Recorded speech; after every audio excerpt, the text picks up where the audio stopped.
We're happy to have both of them here. Our goal today is just to give you an update on what is going on. I'd like to start with school security. Things are looking, I think, very good. My wife Fran visited Kenwood Elementary yesterday. Today she and I visited Lincoln Elementary. We first talked to our troopers. Troopers are very, think things are going very well. They're pleased. They're getting a lot of waves from parents as they're dropping children off, and everything looks very good. We talk to the teachers. Teachers are telling us that more kids are back in school today than they were yesterday, and yesterday they were more than they were the day before, which is obviously our objective, to have kids back in school in a friendly and good environment where the children feel safe, and also where the parents feel safe as well. So when we talk to the principal, we talk to the teachers, they give us a good report in regard to the children. We will continue to have troopers in every one of the schools and continue to follow that same protocol until we think it's not necessary, and until, frankly, the school officials tell us that they don't think it is necessary. Let me talk about health care. Health care has been something that, with significant increase in population, we've been concerned about, the local officials have been concerned about, and we've been working on for some time. Fran and I had the opportunity the last few days to visit a number of people, different organizations, nonprofits, some church-based, others just nonprofits, men and women who are doing amazing work and have been doing amazing work for many, many years. People who are delivering services, making sure people get health care, making sure people get food who don't have food, working on any kind of challenges that might be out there. And I just want to say that they are truly doing the Lord's work. I am very grateful for what they do. If you had the chance to go with us and talk to them and see the people that they're helping, whether they're Haitian or not Haitian, they're helping everybody that needs any kind of help in Springfield, and they're doing just truly amazing work, and I thank them. As one of them told me today, we've been here for a number of years. We're going to be here after all this focus on Springfield is over. So we're here before, we're going to be here after. The work will obviously continue, but I thank them, and they're just truly amazing human beings. Let me talk for a moment about what we're trying to accomplish in regard to the healthcare area. And so Dr. Vanderhoff of the State Health Department has been directly involved, but we've also had really a team in here to be of assistance as well. Kind of big picture, we want to cut down on wait times for everybody. What we're seeing is there are wait times in the healthcare system. There's wait times to get vaccinated at the health department. There are wait times other places.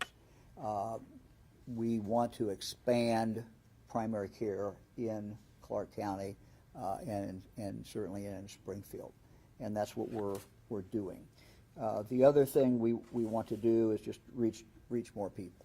Make sure that we're reaching pregnant mothers early in their pregnancy, to give them the help and support that they need, and also to reach anyone else who might need health care and maybe is not getting it now. So let me talk for a moment about specifically what we're doing and what we're going to be doing in the future. Next week, we will stand up in Springfield a new mobile health clinic. There's already a mobile health clinic here. This is not to in any way replace that. It is to supplement that and just to reach more people. It will be your standard mobile health clinic. The goal will be to help expand essential health care services that are offered by the health department and other providers in the community to address some of the community's basic primary care needs. This includes health assessments, vaccinations, lab testing, and certainly maternal and infant health and wellness. So that will be starting next week. We are pretty much ready to go.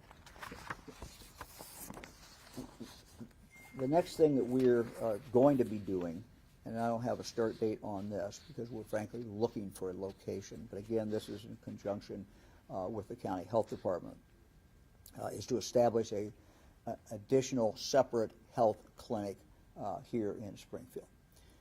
We think that this is very important to do, again, to supplement the primary health care that is already here in Springfield. And once again, the goal is to reach everyone, whether you've lived here for your whole life or whether you just came in recently. The goal is to reach everybody in the community. Again, we think we know that there is a significant need there, and we intend to do everything that we can to really supplement and booster the health department's capacity to reach more people. While this will be run under the health department, my commitment to the people of the county and the city is that we will not let either the mobile clinic fail or the clinic, the freestanding clinic that we will be establishing. We will not let it fail either. Both, as I said, will operate under the local health department with the Ohio Department of Health's active support. There's a need in the community for more infant and pediatric care. We're going to include care services that target mothers and infants who need care after delivery to give the baby a very good start in life. The goal is, again, to cut down wait times, reach more people, do it through a mobile clinic ready next week, and then a separate health clinic in the future. Springfield has been assisted, and we have been assisted in regard to security issues by an amazing team. And I'm just going to go down in no particular order, but maybe I should start first with the Springfield Police Department. They're doing an absolutely phenomenal job, and we thank them. And Mayor, I hope you pass that on to them. We appreciate what the men and women are doing there. The Highway Patrol is also involved, as we've announced, in Springfield. In addition to the 36 officers, troopers who are in the schools, we also have officers who have been on the street now for a week or so as well, again, to back up the local police department. ATF is here. They have brought more dogs in. This is very helpful to us because as we continue to get threats, none of which has panned out, but as we get information indicating that bombs are going to go off somewhere, it's very important for us to be able to get in there very quickly, to go through the building. It helps to have the dogs. We need the dogs to do that, so I want to thank ATF for supplying that. We are moving pretty darn quickly if there is a report that a building has been threatened, and that's our goal, is to get in there, get people out, but quickly open it back up so that the business can be in business or whatever is going on there. Homeland Security has been very helpful as well. We thank them. The Ohio Bureau of Motor Vehicles has investigation unit. They have people in here that we have put in here.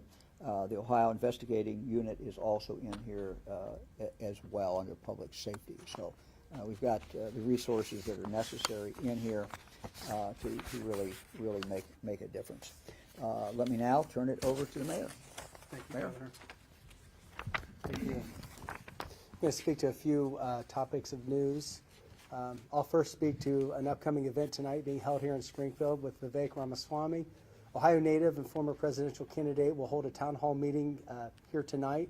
I asked that all speakers and participants and residents who are attending this event, they would peacefully gather. Due to the recent spread of misinformation about our dynamic and strong community, I urge everyone, community members, media outlets, public figures alike, to exercise caution and responsibility when sharing information. Words, particularly when based on false claims, harm not only individuals but entire communities like Springfield. I implore everyone to move beyond the divisive rhetoric and instead work toward fostering unity, understanding, and respect among all citizens. It's a basic human need. Furthermore, this visit presents logistical challenges that require careful planning.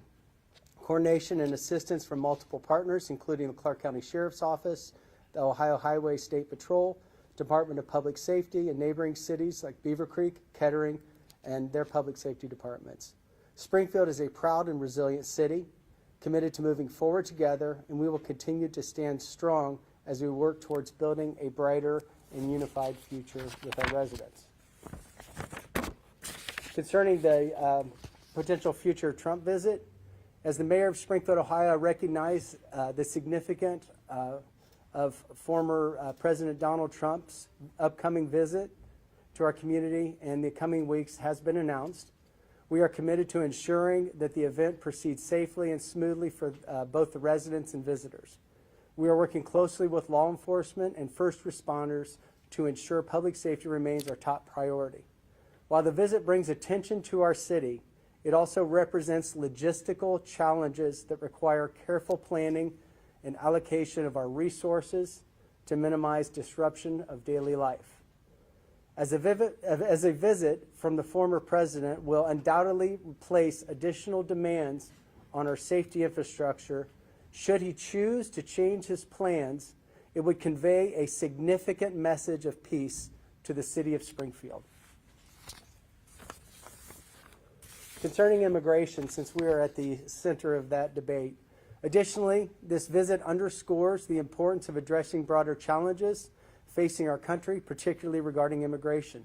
Our community is in the front lines of the immigration debate, working to balance resources, uphold local values, and support those seeking a better life. It is critical that federal leaders across both parties together create comprehensive solutions that work for all cities and communities across the nation in addressing housing, health care, and education. We urge our federal government to put politics aside and focus on developing strategies that not only address broader security, but also border security, but also create a path forward for the millions of immigrants contributing to our economy and the culture. Our communities stand ready to support national efforts, but we need our leaders in Washington to provide clear guidance and collaborate to address these complex issues. Springfield, Ohio is committed to navigating these challenges while ensuring the well-being of all our residents and continuing to foster strong and inclusive, vibrant community. And lastly, concerning a proclamation that was signed on September 15th here in the city of Springfield. The emergency declaration is a precautionary measure to ensure the city can respond quickly to security concerns. It is not an indication of immediate danger, but allows us to efficiently and effectively protect our public safety. It facilitates immediate contracts by suspending normal purchasing contracting requirements. The city can quickly secure necessary resources and services to address potential threats without the delays of comprehensive competitive bidding processes required by law.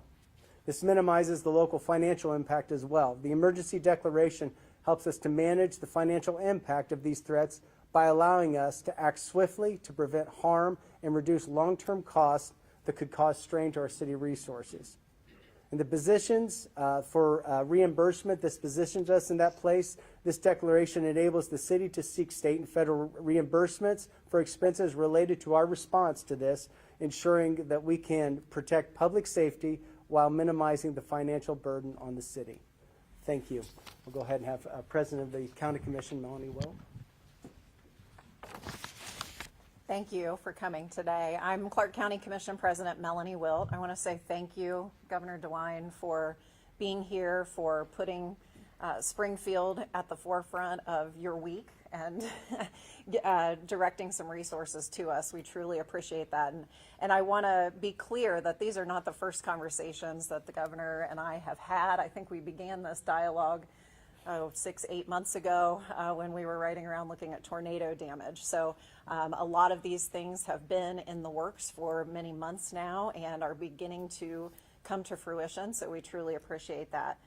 Thank you, Mayor Rue, for the coordination and collaboration with our city, our champion city, that is the county seat of Clark County, Ohio. I'm a lifelong resident of this county. I've chosen to raise my family here. build my business here, and give back to this community as a public servant. Our growing economy and affordable housing brought an unexpected surge of population to our community. The challenges with this are real. We see it across the community in education, in housing, in healthcare, and I've seen in the last week proof that my confidence in our citizens and the leaders here to find the solutions to these challenges, these are the people who will find the solutions to the challenges that we need. Our leadership is beginning to mobilize resources from within the community and have additional access to resources from the state and hopefully very soon the federal government as well. Our local leaders together are focused on 3 key priorities this week: security and safety being number 1. That is always our top priority. Secondly, keeping our economy running. It's really important that we continue to keep our businesses open, to be able to do the things that are normal life here, instead of feeling stressed with the national spotlight being on us. And finally, supporting our community partners and residents.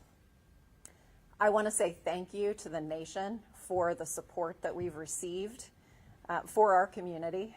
The drama has certainly taxed our resources. We're grateful for the dedication of our social workers, our first responders, educators, clergy, and businesses who have Springfield and Clark County's long-term success at heart.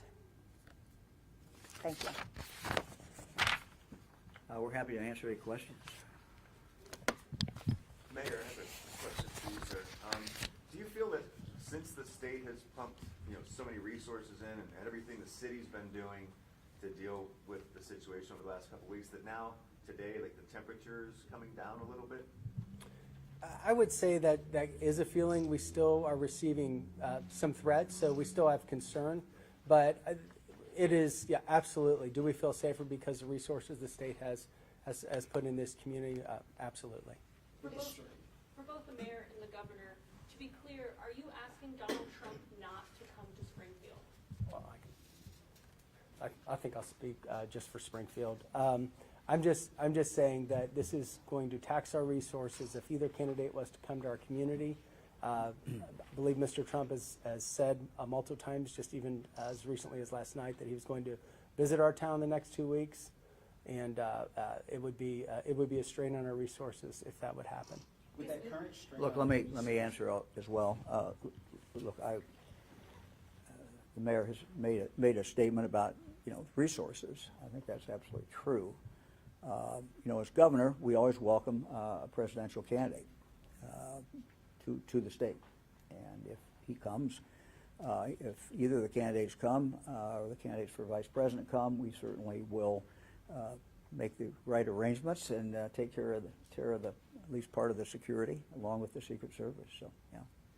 With the current strain on our resources already, will him coming add additional tax to that? And have you guys tried to reach out to his campaign and explain that? Well, I'm not going to get into our discussion, but we've had discussions certainly with his campaign. But I'm not going to get into what we said. So. Governor Kevin Williams, New York Times. You said on ABC News over the weekend that you support the Republican nominee. You're a Republican. But you've also said that comments that Trump and Vance have made towards Haitians are very hurtful.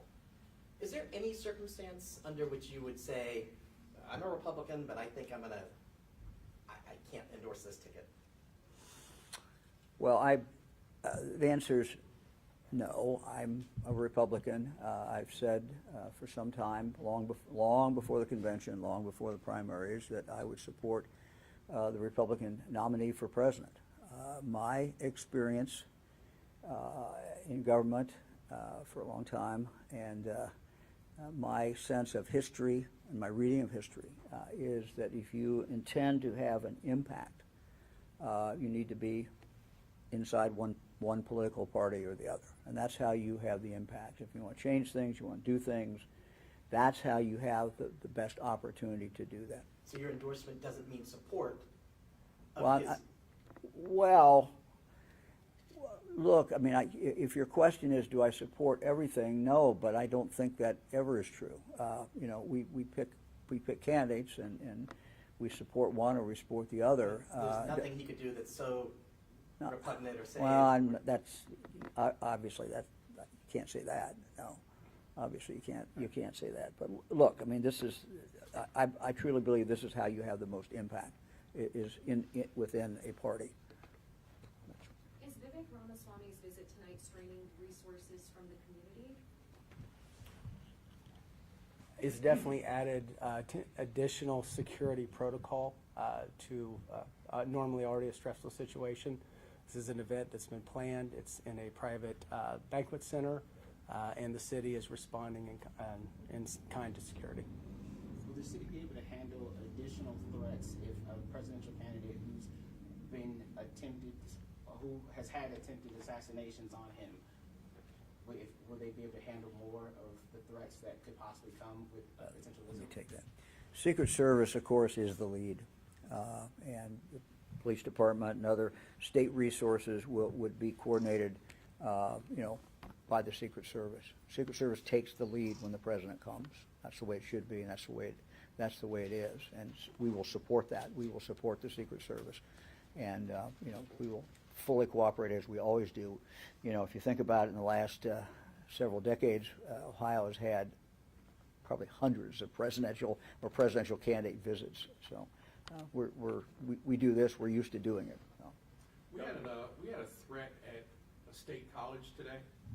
Clark State had a threat, suspicious package. There was a full call out for bomb squad and everyone. Can you talk a little bit about that? Yeah, I don't have does anybody have the details on our team? You want to do the details? Look, we've made it very clear to Wittenberg and to Clark State that, you know, we are going to supply them with help and resources, you know, as soon as they are back in session, which we anticipate will be very soon. You want to take that specific? Sure. It's my understanding that Clark State did have a threat today. It was a bomb threat. They were able to find a water bottle that had something taped to it. They actually are developing a suspect to look at a possible inducing panic. As a result, again, we continue to work with Clark State in clearing their buildings, proactively clearing their buildings. As the governor said, the ATF has given us extra bomb dogs. So we can proactively ship those dogs around the community, and we are working with Clark State to make sure that those buildings are swept so they can get their students back in. Again, it was another hoax, but anybody who's doing these hoax and we catch you, you're going to be prosecuted. You're going to be prosecuted for inducing panic, attempted inducing panic, and I'm certain that the prosecutor here will take it to the full extent of the law. But that's pretty dangerous to find a bottle with something taped to it, and Clark State's on virtual, right? No, Yes, virtual. yes, correct. So that's pretty serious. Well, I mean, We don't but people do know. stupid stuff all the time. Yeah. So yeah, people are going to, in the environment we have, people are going to do stupid things. And if you think you can get a rise out of somebody by doing something like that and calling a bomb threat in, again, if you get caught, you're going to get prosecuted to the full extent of the law. There certainly wasn't any explosives. I mean, it wasn't an explosive device. It was another hoax. So people who are doing this are just attempting to disrupt the operation. We just can't let them do that. We can't let them use these hoaxes. Now, understand that we have to keep our people safe, and that's what the governor has given the resources that we believe we need to be responsive and keep people safe. And then again, if people are going to do it, they're going to be prosecuted. Matt Schwartz, New York Times. This one's for the governor and the mayor. Are you guys hopeful that former President Trump will stop making baseless claims about Ohio residents, or do you expect him to continue on his current course and for vice presidential candidate J.D. Vance as well? Well, I hope he does. That wasn't one of the choices I don't think you gave me, but I certainly hope. You are hopeful that he'll Well, I stop. certainly hope he does. And you, Mr. Mayor? Absolutely. We've asked many times that those with a national spotlight, with a national microphone, would speak truth, and we need help, not hate. And we ask that. Have you asked him directly and personally to stop, and what has he said when you've asked him? No, I've not spoken to President Trump, no. Governor, Springfield is just one of many Ohio cities who are struggling with overpopulation right now. One of which being Laughlin, a small village outside of Cincinnati, recently had 3,000 African immigrants, basically double their population. Will the state be extending any resources towards these other communities that are struggling? Yes, we've been in contact with a number of mayors. We're going to continue to, wherever there is a need, we're going to try to do whatever we can. Let me add two things that I forgot to mention. One is I was going through law enforcement. I forgot the sheriff's office. We thank the sheriff's deputies for their help as well. The second thing, when we did the first press conference, I think one of the things I said is the federal government should be involved. Federal government policy has resulted in this, and we needed help from the federal government. In the last several days, we've seen some very good contacts that we have had, and we're very optimistic about getting resources in here. I don't want to go into the details at this point. There's a lot of different programs. There's a lot of different streams of money, but we feel very good about that as far as ability to bring money to the local community and to make a difference. I also want to thank the congressional delegation. I talked to Congressman Turner this morning. I just want to thank the delegation for their help as well. You have time for two more questions? I'm not trying to New York Times tag team you, but on these threats. Yeah, you guys got two here. This is it's yeah. But there were threats yesterday to grocery stores. There was a Kroger and a couple Walmarts that had threats. Are these threats that are just being emailed to some general mailbox? Is somebody calling and saying, "Hey, there's a bomb in the store"? Can you give us a sense of which agency is leading the investigation into the threats? I'll defer to Andy Wilson, who heads up public safety for me. Sure. Primarily, these threats are coming in through email. What's interesting is you guys are getting them too. They're emailing to the press as well to give you some idea of how they're trying to disrupt the way we do business. So you get them, you push it out, and everybody, obviously panics about what's going on. So it puts a lot of stress and strain on the resources. But the governor has allocated just an incredible amount of resources so that we can very quickly, number one, determine whether or not these are hoax threats or credible threats, prioritize them, but then get out there very quickly, clear those areas, determine that it is a hoax, determine that it's not a threat, and then get that organization, that business, that school, that government agency back to work. But can you tell us where they're originating? No, I'm not going to. So the FBI is in charge of investigating these threats, and they again are very familiar with these types of threats and these type of actors, and they're investigating that. They're in charge of doing that. And no, I'm not going to tell you where they're coming from because it's their investigation. Are there any plans to take legal action to recoup some of the money that's been spent on dealing with this influx of threats, especially around some of that language and speech we've been having? Recover from whom? Perhaps former president who's been at the forefront? No, I don't have any plans. I can speak to emergency response, and part of emergency response is recovery. So as we come out of things, to make sure that we are capturing the amount of time that we've spent and the resources that have been added to deal with our everyday work. There is a process through the state of Ohio, through our Clark County Emergency Management Agency to be able to do that. But as far as any proactive litigation, I can't imagine that being helpful. There are Haitian community leaders that I spoke to earlier today. They said that Haitian people here in the community are scared to leave their homes. They just go to work and they go home, and they're frightened by everything that's been going on within the last 2 weeks. What do you have to say to that? What I have to say to them is that we are doing everything that we can to create an environment where they can live, that all the citizens of Clark County can live and thrive, have their kids go to school and be safe, and have them safe. We need to lower the rhetoric. Everybody needs to lower the rhetoric. And I feel very strongly that those individuals are safe in Clark County, just as everyone else is. The reason that we have taken some of these extraordinary steps is so that the citizens of Clark County, Haitian, non-Haitian, whoever they are, can in fact feel safe. They have been safe here for the period of time that they have been here, some for maybe a month, but some for 3, 4, 5 years or longer. We will return to that position. We will return in the not too distant future to a point where you all are going to be writing and talking about and reporting on the nightly news about something else. And as soon as that happens, I think you're going to see the temperature go down, and I think people are going to be confident. So we are committed to supporting everyone who is in the community, making this community as just as safe as we can. Got time for one more? Are there any active threats that you guys are investigating right now in Springfield? And could you name where? That's you, Randy. Look, we're constantly looking for active threats. There are different events, different things that we are proactively making sure that we have enough resources in town to keep everybody safe at. There are no specific threats that we have at this point, other than the fact that we every day are getting multiple bomb threats. So yes, I mean, we are constantly on the lookout. We have folks that are constantly, again, checking, making sure that our businesses and our community groups are not subject to these threats. But right now, there are no specific threats that we are aware of, other than the fact that I don't know if a bomb threat's come in, while we've been in this press conference. That's how they're rolling in right now, these hoax threats. Who else?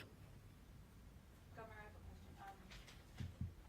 You've spoken before about how there was no government organized movement to get the Haitian immigrants to come here, but we're hearing a lot of complaints that maybe it was staffing agencies and maybe there were some legal concerns. Is that something the state is looking into? Is there an investigation? Well, I think the mayor can comment on that as far as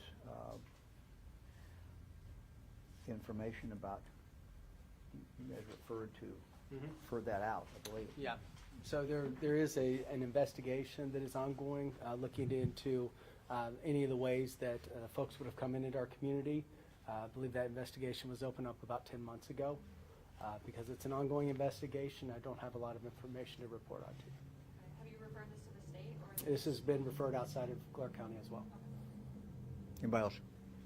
So with the immigration task force that formed about, 11 months ago, can you talk to me a little bit about some of the findings that you guys have from that and some new things that you guys have? So the task force that I think you're referring to is an investigative task force for city staff members. We have not had a public report yet. This is investigative. There's ongoing investigations with it. We'd like to just report facts and not disrupt the investigation. But it is active, okay?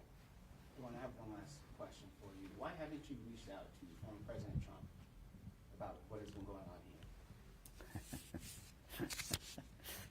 I have not reached out to him. So. Well, Can you explain why? I'm sorry? I said, can you explain why you haven't reached out Look, to him? I've watched the comments, and I didn't think it would do any good. But last That's night the he truth. said there were 35,000 Haitians here all illegally. I mean, that's blatantly. Yes, that's wrong. That's wrong. That's It's absolutely false. wrong. It's baseless. So, Yes. and that, I don't think we're causing the problem here covering. I think those comments probably are not helpful. Isn't anyone reaching out? And Those comments are not helpful. The comments that he made yesterday were wrong about the numbers. Everybody points that out. The idea that us asking him to stop doing that would do any good is, I think, ridiculous. would you call it a lie, though, or a falsehood? Well, language is important. It seems to me a lie is something that you know is wrong. And he has to know. I don't know what's inside his head. What I can simply tell you is, what I've said is, these individuals, they have come here lawfully. I'll say it again. They have come here lawfully. The numbers, no one knows the exact numbers. We've been operating under a 15,000 number because that's what I'm getting from local officials. We don't know if that's exact. But we know that it's not half the population. And they're not here illegally. I mean, when that's said to a national, international audience last night. Yes, well, it was said again by Senator Vance. I guess I'm just wondering if somebody should be pushing back more forcefully from your. I don't know how I can push back any more forcefully. I'm talking to all of you. I'm talking to news media from across the country. And, look, this is my job as governor is to tell people the best I know what the truth is and what the facts are. And for that, I rely, frankly, on local officials. I started my career as a local official, a county prosecutor. No one knows the community better than the mayor. No one knows the community better than a county commissioner. I rely on them a great deal. But I also get out a lot and talk to a lot of people. And, Fran and I, are in Springfield a lot. So I think we have a pretty good understanding of what's going on. And so my job is to continue to talk about what the facts are, try to cool things down so that we can deliver the services, people can go about their lives, kids can read in class and study and not feel any kind of pressure, that kids can go back to Wittenberg, that kids and adults can go back to Clark State. That's what we're trying to do. That's what our goal is. It's a pretty darn simple goal. And we're going to continue to talk about that, and we will achieve that. And we will reach the point where whether you're Haitian or with Haitian background or whether you've been here your whole life or you're fifth generation, you're going to feel very, very comfortable in Springfield, Ohio. It's a great city. It's a great county. And they've got a lot of great people here. We'll leave on that one. Thank you.